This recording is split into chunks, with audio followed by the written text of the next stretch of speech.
Hello everybody, welcome back to TechTube. I hope you all are doing great. So today I am back with another tutorial video of how you can add text on Canva video.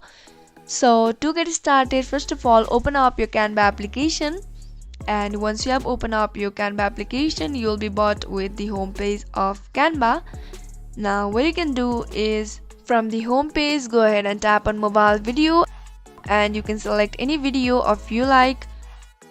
So once you have selected the video, at the down hand side you can see many options with the different little pictures. Just swipe it to the right side, and then there you can see there is no option to add text on the Canva video. So what you can do is go ahead and tap on that plus icon. Once you tap on it, there you can see there is written text. Go ahead and tap on text. Now here you can select any fonts of your choice, and you can also select the size of the fonts. Now once you do that, you can add a heading and write whatever you like and save it to your gallery. So this is how easily you can add text on Canva video.